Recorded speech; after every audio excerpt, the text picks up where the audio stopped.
Hi, Koen. It's great to see you. How are you? Hello, very well, thank you. Good afternoon. Good afternoon to you. Great to have you here at Shift Mobility. We'll let you take it away and tell us more about what the big link is. Thank you. You just told people we are indeed the second largest city in Belgium, but you could say that Antwerp is the economical capital of the country.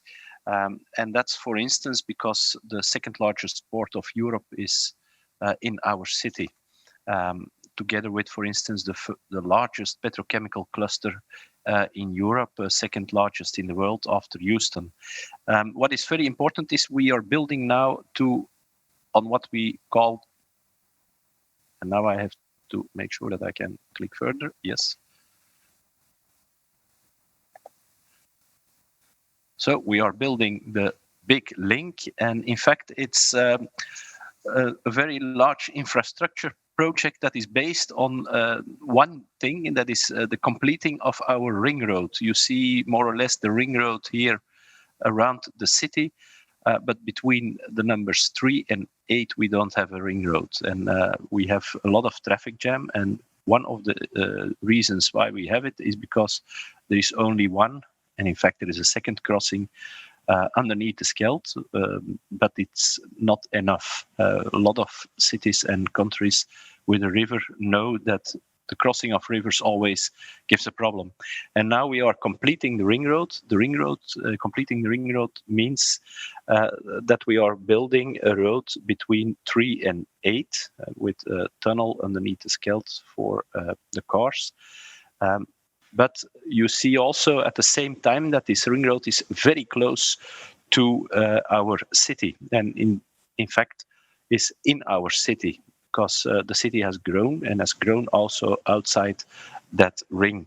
And so we take this opportunity, building a ring road, also to create more livability in the city, to make sure that we have a nice city by covering some parts of our ring road, but also by building parks. And you see here the 8 parks that we will build around the city. In fact, there are 7 parks and one, and that's the number 7, one big bicycle bridge over the river Scheldt that can complete also not only a ring road, but we are also at the same time completing a ring bicycle path around the city. And I think that's very important, because on that bicycle path also some bicycle highways are connecting from around the city to the city, and some are also going in the city.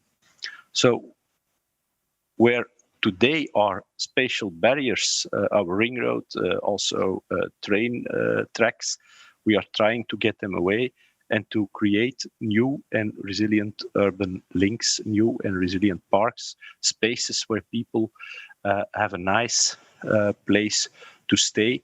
It brings also green in the city, and that's very important. But to realize all these big infrastructure works, a very important thing that we have to do is to reduce the impact of those works on the neighborhoods, but also on the traffic. You can imagine that when you are building a ring road like this, when you are doing this big works in a city that is the economical capital, it gives a lot of problems. It gives a lot of extra traffic, but also boundaries for traffic. So we need a modal shift. And what we want to do is to go to a modal split of 50-50 for the whole area around the city of Antwerp. Because in the city of Antwerp itself, we already have that 50-50 shift. But of course, we have a lot of visitors, a lot of people who are working in the city who come by car. And there also, for those people, we have to make sure that we can work on that modal shift. There are 2 important things that we are doing. We are working on improving infrastructure, because that's, of course, a very important aspect on it. We have today 500 kilometers of high-quality bike paths, bike highways, bike roads in the city.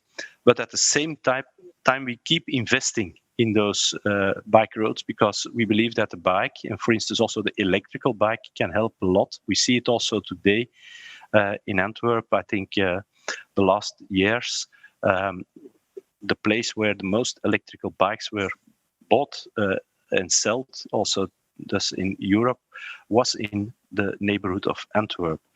And we stay investing in that sort of things. Antwerp is, and that's we are very proud on that, the fourth bicycle city in the Copenhagen ICE Index, the world's most influential ranking of bike cities.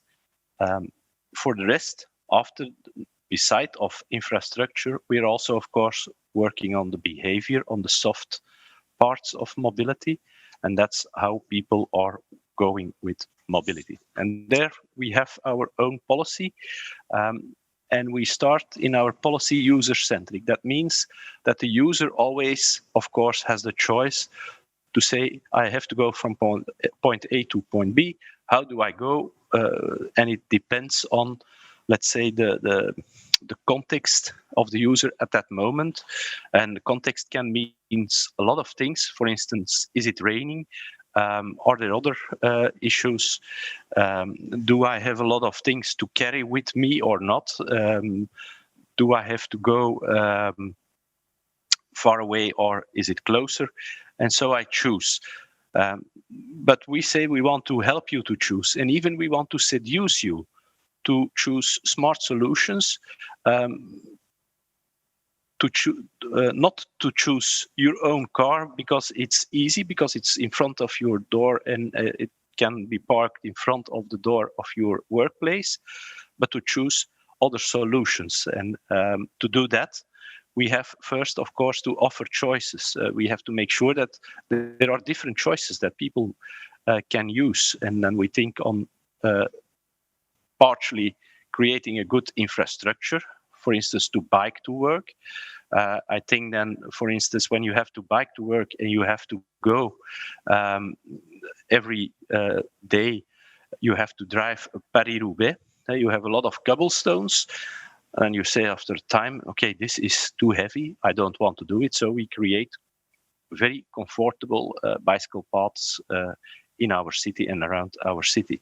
Second thing, in offering choices is also to offer different modes of transport that you can use. Public transport, collective transport, but also, for instance, smart solutions like micro-mobility, e-steps, e-scooters, bicycles, things like that.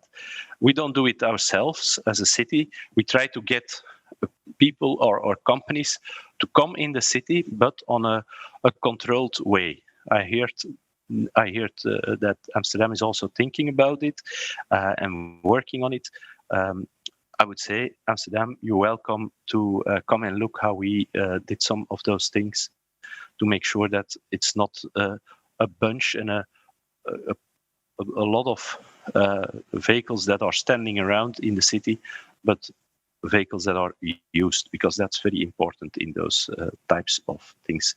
So offer choices is one, and then you have to help people to choose. Because when you in the morning, you are thinking, okay, I have to go to work, and how do I have to go to work?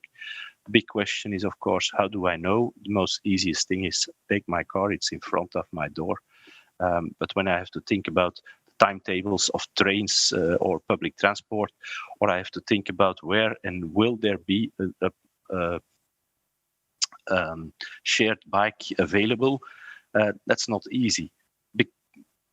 Beside, when you use our Smart Ways to Antwerp app, it's in fact a route planner that gives you a multimodal route. It's the first one in the world who did this, and we are very proud on it because it gives you a lot of possibilities to go to work with different modes, not only with different modes beside each other, but also connecting to each other. So we say, okay, you can go to, for instance, with your own car to a park and ride, there take the tram to the center of the city, and then take a shared bike for your last mile to the workplace.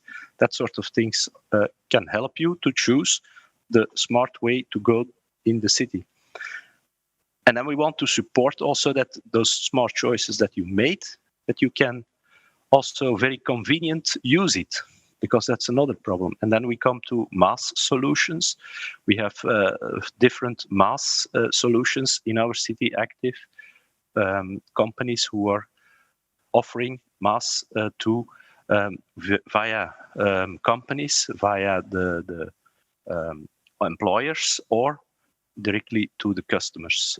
It's very useful to have a convenient and easy way to pay your ticket, to pay your smartphone, your smart mobility, your shared bike, or your public transport ticket, or your parking, all in one, all combined in the mobility as a service app that are available in the city. And that's perhaps the last thing that I want to bring on is we don't want to do it all ourselves as a city, because we think there is a lot of there are a lot of smart ideas in Europe, in Flanders, but also probably in the world, that can help us to improve our mobility solutions in the city. We have our vision. We try to get it in a vision, but we also are very pleased to take on smart ideas of different companies in our city. And we are creating a mobility ecosystem, a sort of living lab in our city on smart mobility solutions that can be tested and preferably also really rolled out in the city, so that people can use it and that you can see whether it's appreciated, yes or no.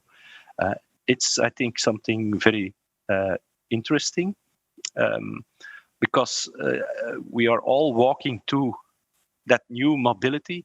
And I think everybody of us is thinking or has some ideas about what will it become in the future, but reality will probably be different. And it's a little bit trial and error to see what is working and what's not working. And we are trying to do that in a smart way and on a very also managed way, because that's also very important to bring it further on step by step.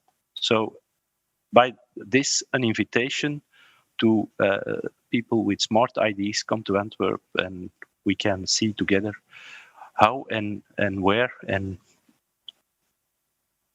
if it can be implemented in our city. Thank you. Thank you, Koen. Thank you for that invitation. You're talking to just the right crowd here. There are a lot of people with some smart ideas for mobility of the future. Just a quick question for you. In the wake of the pandemic, we've seen mobility change, and we've been talking a little bit about how it's changed behavior in our cities. And a city like Brussels decided to open up some areas where cars usually drive, to open them up to pedestrians and cyclists. Did you do the same in Antwerp, and why or why not? We saw indeed also that mobility was changed very strongly.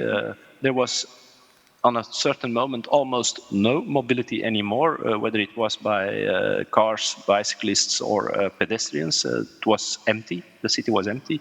That's not a good sign, to be honest, because that means that economy is also dropping down and that nothing is happening. We saw that with our companies in the city. But we said we don't do now all small things, but we try to get faster in some planned things that we want to do. We have bicycle streets, for instance. First, we are planning to have 10 kilometers of bicycle streets in the city for the next 5 years. Now we said, okay, we don't do it the full-blown type of bicycle street with a nice red carpet, a nice red asphalt. We said, okay, we go for a quicker rollout of those bicycle streets, and we are now rolling out 19 kilometers of bicycle streets in the city. You don't do it in one day. I don't believe it. It has to be infrastructure that is lasting in time.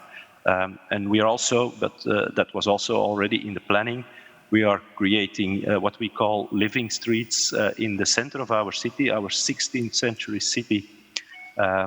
We will rebuild it through a more pedestrian-friendly site with living streets. And that's what we are also at this moment rolling out. It's also a quick rollout. Normally we have to refurbish the street completely. Now we say, no, we do a quick rollout. It's with some paint on the ground, but with the same regulation. But that's something that will last also in the future, not something that we do especially now for a crisis, because that infrastructure, you can't change it so fast. Okay, Koen, Kennis, thank you so much for sharing the insights from Antwerp with us. Great to have you. Please. It was nice to do. Goodbye.